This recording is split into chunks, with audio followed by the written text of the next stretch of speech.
Bonjour à tous et bienvenue dans cette nouvelle édition du Non-Stop Info. Au sommaire de ce journal, le pouvoir malien, burkinabé et guinéen mettent en garde contre toute intervention militaire au Niger. Cet avertissement intervient au lendemain des déclarations des dirigeants ouest-africains qui disent ne pas exclure une intervention militaire.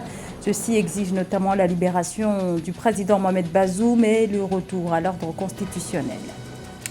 Le gouvernement sénégalais annonce la dissolution du parti d'Ousmane Sonko. Le PASTEF de l'opposant inculpé et écroué ce lundi, notamment pour appel à l'insurrection. Petrosport chez les hommes et la direction générale de la sécurité présidentielle chez les femmes.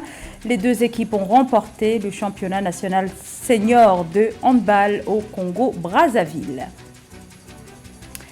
Une intervention militaire au Niger pour rétablir le président élu Mohamed Bazoum, renversé par un coup d'État, serait considérée comme une déclaration de guerre contre le Burkina Faso et le Mali. Un positionnement des deux gouvernements eux-mêmes issus de coups d'État, positionnement réaffirmé quelques heures après que les dirigeants de la CEDEAO ont fixé un ultimatum d'une semaine à la junte militaire au Niger pour un retour complet à l'ordre constitutionnel, indiquant ne pas exclure un recours à la force si la demande n'est pas respectée par ceux qui ont fomenté le coup d'État qui a renversé le président Mohamed Bazoum. Nathalie Moore. Les gouvernements de transition du Mali, de la Guinée et du Burkina Faso refusent d'appliquer les sanctions de la CEDEAO contre le Niger. Le 31 juillet 2023, dans un communiqué, ces trois pays ouest-africains ont accordé leur soutien à la junte nigérienne, le CNSP, eux-mêmes dirigés par des militaires responsables de coups de force. Le Mali, la Guinée et le Burkina Faso ont convoqué des principes de panafricanisme et de souveraineté, appelant les États membres de la CEDEAO à se concentrer sur des enjeux stratégiques et à des solutions diplomatiques pour le rétablissement d'un pouvoir civil au Niger. Dénonce la persistance de ces organisations régionales à prendre des sanctions aggravant la souffrance des populations et mettant en péril l'esprit de panafricanisme. Refuse d'appliquer ces sanctions illégales, illégitimes et inhumaines contre le peuple et les autorités nigériennes. Au Nigeria, l'armée se tient prête pour une intervention au Niger si la CEDEAO le décidait, à l'évocation d'un recours à la force, une option envisagée le 30 juillet 2023 par le bloc communautaire ouest-africain. Les juntes maliennes, guinéennes et burkinabées ont annoncé qu'elles l'interpréteraient comme une déclaration de guerre, une action qui par ailleurs risquerait de déstabiliser la sous-région, à l'image de l'intervention de l'OTAN en Libye. Les militaires au pouvoir au Niger ont formellement accusé la France de préparer une intervention armée au Niger. La France dispose à Niamey d'une base militaire d'environ 1500 soldats. Allant dans le sens de la recherche des voies et moyens pour intervenir militairement au Niger, la France, avec la complicité de certains Nigériens, a tenu une réunion à l'état-major de la garde nationale du Niger pour obtenir des autorisations politiques et militaires nécessaires. Les coups d'État au Mali, en Guinée, au Burkina Faso et fin juillet 2023 au Niger ont été justifiés par l'escalade des attaques terroristes dans le Sahel. Ces trois pays d'Afrique de l'Ouest avaient été suspendus par la CEDEAO après les prises de pouvoir successives par des militaires en 2020, 2021 et 2022. 6 jours après le coup d'État contre le président Mohamed Bazoum, la France a décidé de lancer une opération d'évacuation de ses ressortissants. Le premier avion a décollé ce mardi de la capitale Niamey aux alentours de 16 h, une décision qui intervient après des manifestations réclamant le départ des forces françaises du pays. Et sachez par ailleurs qu'une délégation mandatée par la CEDEAO est attendue ce 2 août 2023 à Niamey dans le cadre d'une médiation. Les résultats provisoires du référendum attendu en Centrafrique, ceux-ci doivent être publiés dans les 8 jours qui suivent le jour de la tenue du vote qui a eu lieu le 30 juillet. En attendant, l'autorité nationale des élections se félicite du bon déroulement du scrutin qui, selon elle, s'est tenue sans incident au sujet donc de ce projet de nouvelle constitution qui prévoit notamment d'allonger la durée du mandat présidentiel de 5 à 7 ans, texte qui supprime aussi la limitation des mandats, ce qui pourrait permettre au chef de l'État, Faustin Archange Touadéra, de briguer un 3e mandat. Les principaux partis politiques, partis d'opposition, ainsi que les groupes armés rebelles avaient appelé à boycotter le scrutin. Malgré cela, les observateurs de la communauté économique des États de l'Afrique centrale évoquent une forte affluence. Notons que la plateforme Le Bloc républicain pour la défense de la Constitution a d'ores et déjà déclaré qu'elle ne formulera pas de recours, jugeant l'autorité nationale des élections et la Cour constitutionnelle illégitime et acquise au pouvoir en place. À un peu plus de 6 mois de l'élection présidentielle, la situation reste sous tension au Sénégal. L'opposant au président Macky Sall, le candidat à l'élection présidentielle de 2024, a été inculpé et écroué ce lundi 31 juillet, notamment pour appel à l'insurrection. 2 personnes ont été tuées lors des manifestations qui ont suivi le placement en détention de l'opposant. Et moins de 2 heures après cette inculpation d'Ousmane Sonko, le gouvernement a annoncé la dissolution de son parti, le PASTEF, créé en 2014. Philomène Tine. Après son interpellation vendredi 28 juillet 2023, l'opposant sénégalais Ousmane Sonko a été placé en détention ce lundi 31 juillet pour 8 chefs d'accusation selon le parquet de Dakar, dont celui d'appel à l'insurrection et complot contre l'État. Internet sur les données mobiles a été momentanément suspendu par les pouvoirs publics en raison de la diffusion de messages haineux et subversifs sur les réseaux sociaux. Une situation qui a ravivé les tensions à Dakar, la capitale, et dans les autres régions du pays, notamment Ziguinchor, occasionnant 3 pertes en vies humaines. La logique qui a abouti à son emprisonnement, elle est simple. D'abord, il fallait casser la dynamique du parti PASTEF. Aujourd'hui, ils sont plus de 700 jeunes et cadres de ce parti-là à être emprisonnés. Le deuxième objectif, c'est surtout d'emprisonner son leader, mais un emprisonnement qui ne repose sur un seul fait, l'empêcher de participer aux élections présidentielles de 2024. Quelques minutes après l'inculpation d'Ousmane Sonko, son parti Les Patriotes du Sénégal pour le travail, l'éthique et la fraternité PASTEF, fondé en 2014, a été également dissous dans la foulée par décret du gouvernement sénégalais pour des appels à des mouvements insurrectionnels. Le bureau politique national de PASTEF dénonce cette mesure et prévoit de l'attaquer par les voies légales une fois la notification reçue. Il est clair que la dissolution d'un parti politique en démocratie est anachronique. Au Sénégal, ça ne s'était pas passé depuis 1962 avec Senghor qui avait dissous le PAI de Mahmoud Diop. Donc c'est clair que c'est un recul démocratique de taille. Les faits reprochés au PASTEF, ce sont les mêmes faits reprochés au leader de PASTEF, c'est-à-dire à Ousmane Sonko. Donc je pense que l'État est allé vite en besogne parce que rien n'indique que Sonko est coupable. Rien n'indique que son parti aussi est coupable des faits qui lui sont reprochés. Condamné au Sénégal le 8 mai 2023 à 6 mois de prison avec sursis à l'issue d'un procès en appel pour diffamation, Ousmane Sonko avait encore été condamné le 1er juin 2023 à 2 ans de prison ferme pour corruption de la jeunesse dans une affaire de mœurs. Il a été investi candidat à l'élection présidentielle sénégalaise du 25 février 2024 par son parti politique en dépit de son éligibilité incertaine le 13 juillet 2023. Dans l'actualité également, ces arrestations en Sierra Leone pour complot présumé. La police indique avoir procédé à des arrestations impliquant notamment des officiers de l'armée qui auraient planifié des attaques. Annonce faite ce lundi sans plus de précision sur le nombre de personnes arrêtées ni sur les conditions d'arrestation.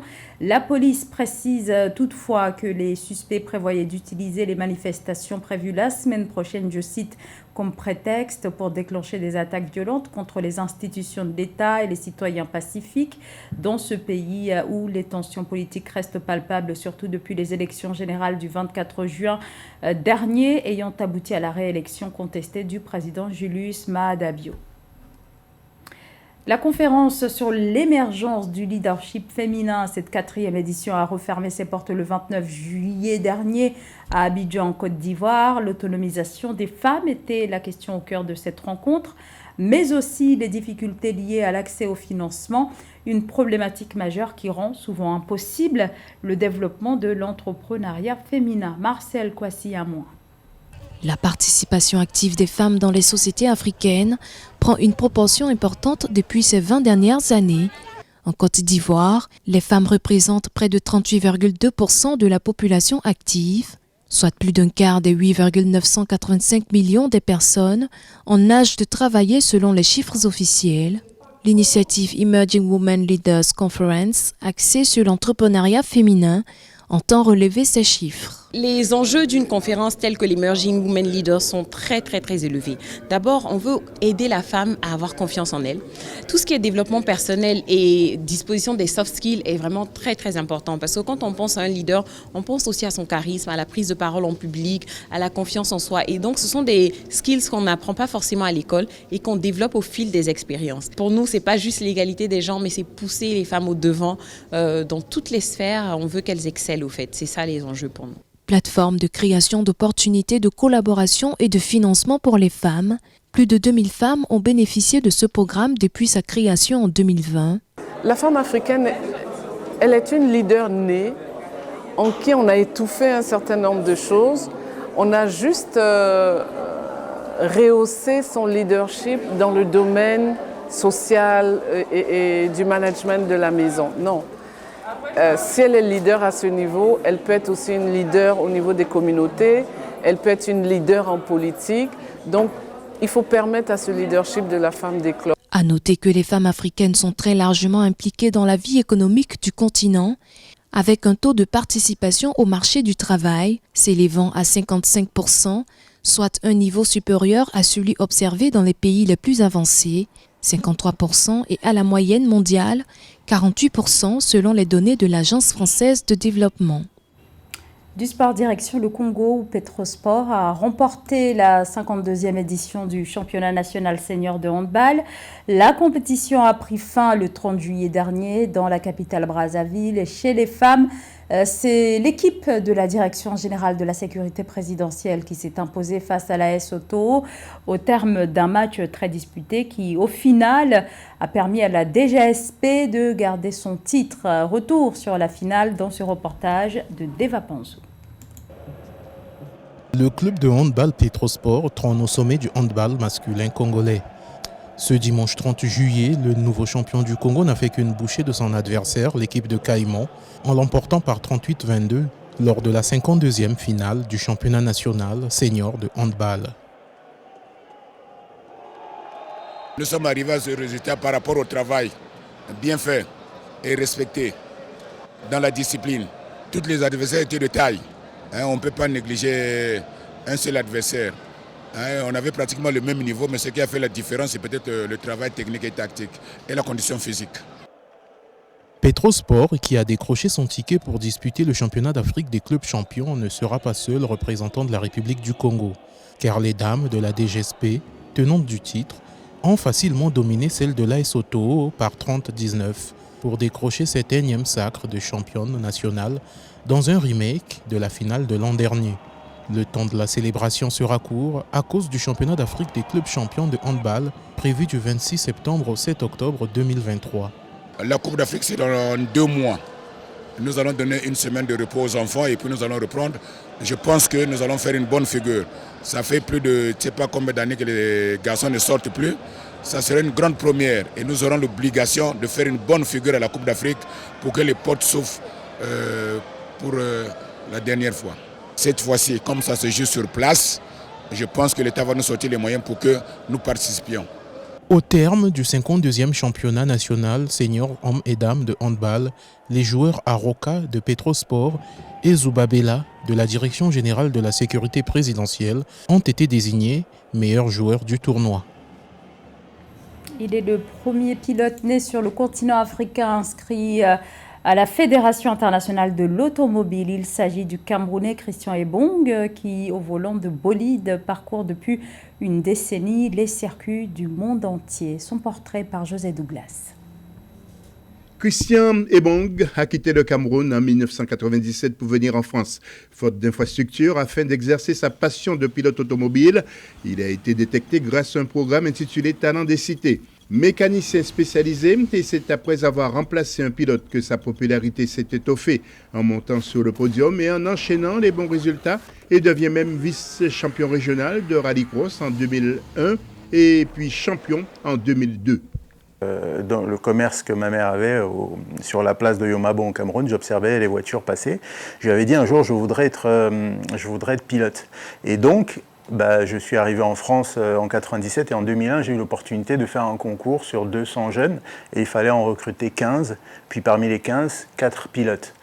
Le pilote camerounais a passé le concours d'entrée de l'Autosport Academy et a été appelé pour faire ses débuts en championnat de France de super tourisme, en championnat d'Europe de Proto Peugeot, en championnat allemand de Super Copa, et aujourd'hui c'est aux États-Unis qu'il a décidé de poursuivre sa carrière dans la NASCAR et a même participé au championnat américain, et c'est aussi grâce à sa maman qu'il a décidé de devenir pilote d'endurance. En fait, ma mère conduisait toujours pieds nus. Elle avait acheté une petite 205 GR à l'époque.